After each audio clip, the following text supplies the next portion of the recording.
It's one of the most well-known battles in American history. For 150 years, people have fought to remake Custer's legacy. Was he truly the hero that some people made him out to be, or was he an arrogant fool who got his men killed so he could chase glory? Was he really fighting for what was right? Or was he fighting to rob indigenous people of their home, only to get what he deserved from them? In this video, we'll see how the story changed and why, as America wrestled with one of the most fascinating and divisive people in its history. We should start by reminding ourselves what actually happened at the Little Bighorn. George Armstrong Custer was a military officer who'd risen to fame in the American Civil War.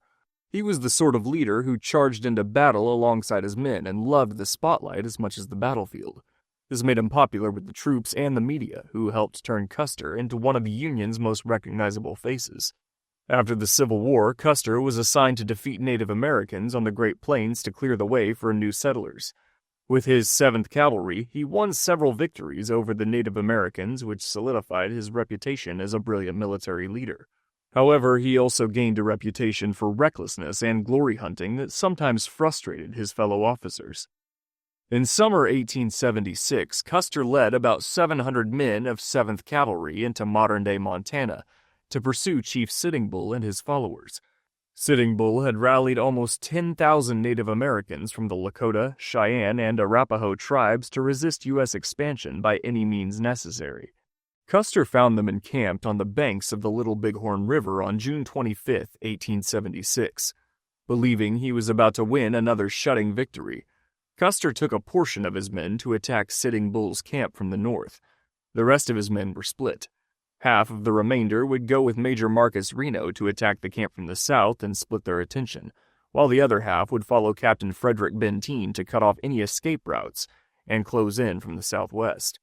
It was well known that Bentine and Reno hated Custer, and Custer hated them right back, but the military didn't care for personal grudges. Orders and chain of command ruled. Major Reno's attack failed. The Native Americans fought his men back across the Little Bighorn River in less than an hour. Bentine quickly abandoned his planned attack so he could rescue Reno and fortify themselves on a hill overlooking the area. They soon received a messenger from Custer, asking for Bentine to send him reinforcements, but they didn't follow it. They couldn't see Custer's position from their hill, but they could see the Native Americans rallying for a counterattack, and decided to keep their men in place for defense.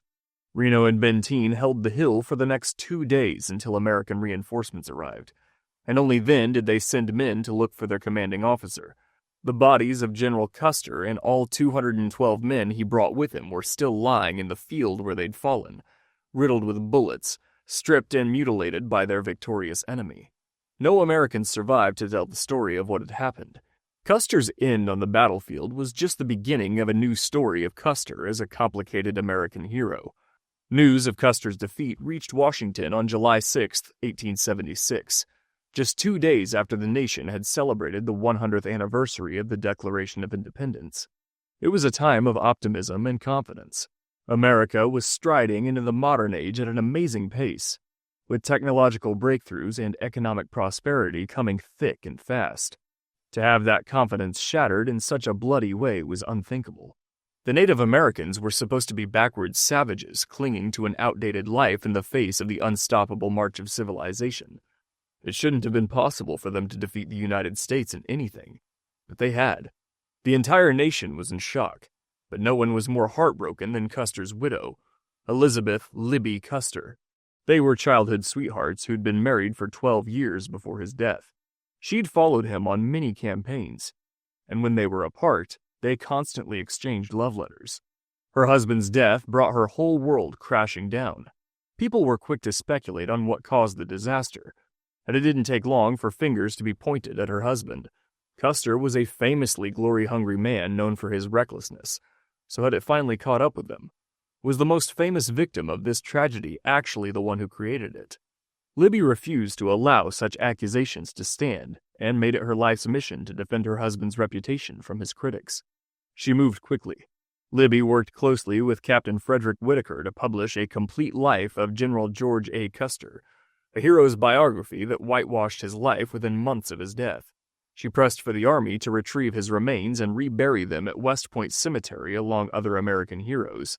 She also penned 3 memoirs about her husband that gave a vision of his life filtered through her own adoration, which only made people sympathize with him and his widow even more. Libbie also gave lectures and penned articles defending his actions and shifting the blame away from him. Libbie instead blamed Bentine and Reno for the disaster. If Reno hadn't failed his attack, those men would still be alive. If Bentine had obeyed Custer's orders for reinforcements, none of this would have happened. These 2 officers, whose hatred of Custer was well known, had chosen to abandon their commander and all of his men. Every death was on their heads. Naturally, Bentine and Reno utterly rejected this version of events. Reno's men had taken significant casualties in their attack, and were in no position to continue as planned, let alone to help anyone.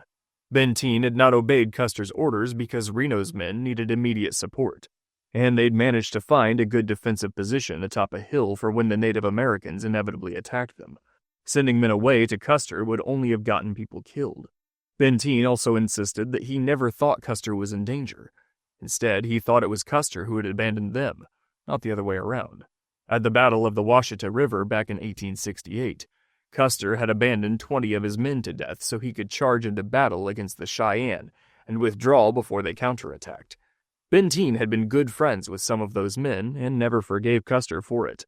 These men were dead because of Custer's obsession with glory. As far as Bentine was concerned, Custer had done the same thing again. This view had support from the White House. President Ulysses S. Grant labeled Custer a glory-chasing fool whose ego led hundreds of men to their deaths. In Grant's own words, "I regard Custer's massacre as a sacrifice of troops, brought on by Custer himself. That was wholly unnecessary."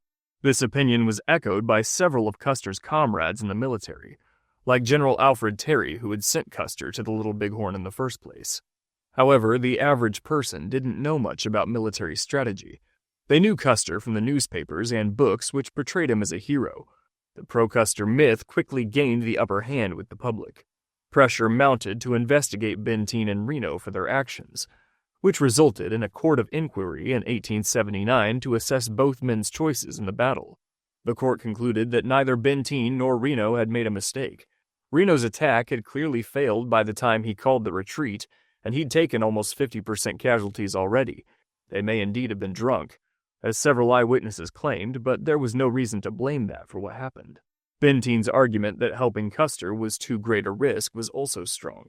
By the time Bentine had Custer's orders, Reno's attack had failed and Native American warriors were already mobilizing against them.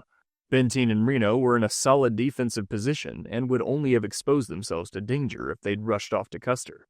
Bentine and Reno did not indeed defend that hill from Native American attacks until the morning of the 27th. Bentine's other argument, that he believed Custer had abandoned them to chase glory, was impossible to prove, but it appeared that Bentine had genuinely believed it.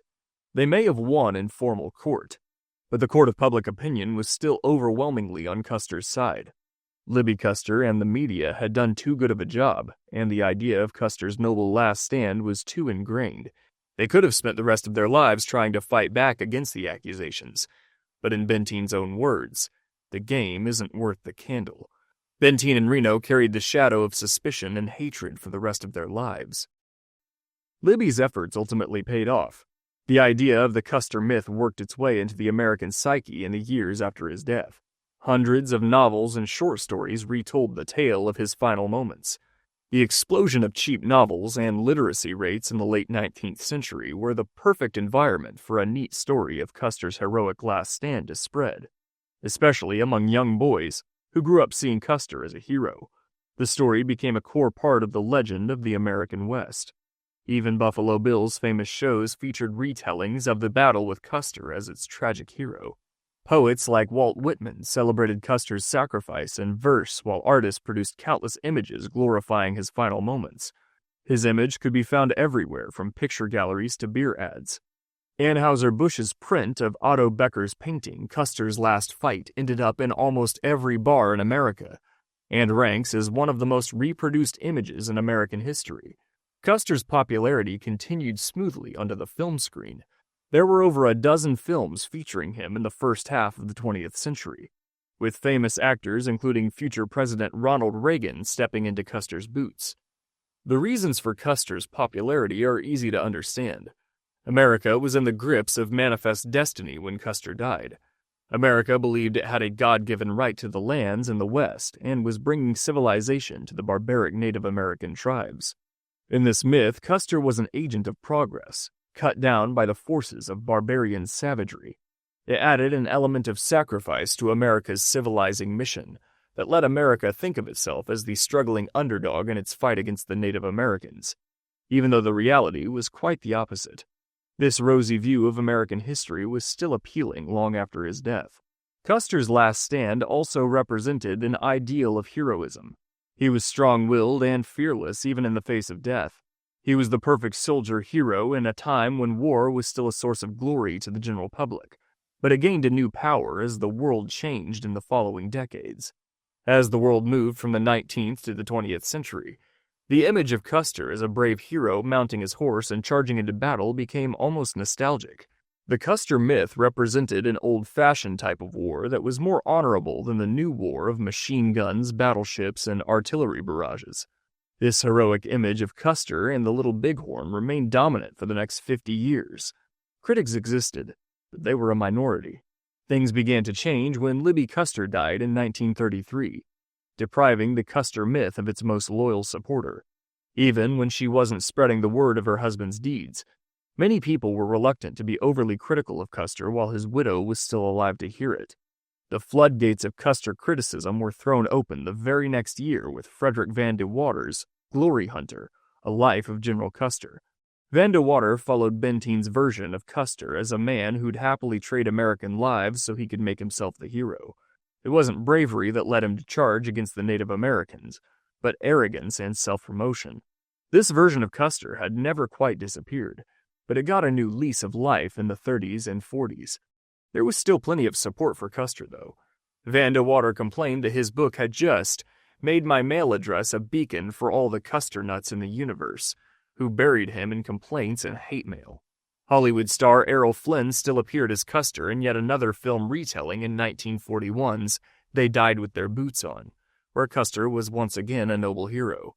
Flynn's film premiered barely 2 weeks before the Japanese attack on Pearl Harbor. The Second World War would transform how America thought about conflict, and help to reshape Custer's legacy. Thanks to things like flamethrowers, tanks, and the atomic bomb, heroism didn't really matter anymore. War was now a miserable affair where young men were killed by things they couldn't control in places they didn't know for reasons they didn't understand. The idea of Custer as some hero dying on the field for a cause he believed in seemed childish now. It was a ridiculous fantasy from a world that no longer existed, if it even existed at all. The Custer myth came to be seen as outdated in other ways, too. America had celebrated defeating Nazi racism while practicing their own racism at home. The civil rights movement exploded in the post-war years and pushed America to reckon with its own racial history. The 50s and 60s were transformative on this front. Myths of white supremacy and the inherent inferiority of other races collapsed in the civil rights age, and Custer's myth went with them. Custer was a symbol of American mistreatment of Native Americans. The myth had always been built on the contrast between Custer as the civilized white hero dying amidst a horde of Native American savages. Those views were no longer accepted by most. Historians and younger generations came to see Custer not as a valiant hero making a last stand, but as an invader who tried to wipe out the natives and lost. With the start of American involvement in the Vietnam War in 1965, the idea of a white savior figure arrogantly marching into someone else's land and getting defeated by technologically weaker opponents gained even more political power. More attention to Native American perspectives also dismantled the Custer myth. D. Brown's Bury My Heart at Wounded Knee, published in 1970, offered a history of American expansion from a Native American perspective. In Brown's book, Custer was not a noble hero but a conquering villain who'd massacred innocents, and would have done it again had he not foolishly rushed into a fight he couldn't win. Nothing proved how much Custer's reputation had changed, quite like Hollywood. When Custer returned to the big screen in Arthur Penn's 1970 Little Big Man, he was an arrogant fool who spent his final moments ranting about President Grant before being shot in the back while trying to execute his own men for cowardice. This image of Custer as a fool tied to American aggression and the mistreatment of Native Americans has remained in place. For most, his last stand is no longer a symbol of American heroism, but of American arrogance and failure. In recent years, historians have challenged even this. There is increasing skepticism over whether Custer ever had a last stand at all. Some native accounts, ignored at the time but now taken seriously, claimed that Custer was shot dead early in the battle and never got his heroic last stand. Archaeological studies of the battlefield have also cast doubt on the tale, but historians still cannot agree on a detailed narrative of what really happened that day. However, that has not stopped people from trying. In 2012, Michael O'Keefe's bibliography of Custer and the Little Bighorn noted 8,482 separate entries, made up of history books, novels, journal articles, and other studies or retellings of Custer in his final battle. Despite his change from a hero into a failure or even a villain, Custer remains one of the most interesting figures in American history. History evolves with the society that tells it. In 1876, Custer's story became one of a hero laying down his life against uncivilized savages. Modern retellings of Custer emphasize his links with American settler colonialism and the mistreatment of indigenous people. In a few decades, there will surely be new retellings of Custer and the Little Bighorn that fit them into other stories and arguments that we haven't put together yet. But whether you see Custer as noble or foolish, a victim of his own arrogance or of Bentine's treachery, as a hero or a villain, he remains a fascinating figure who still captures people's interest 150 years later.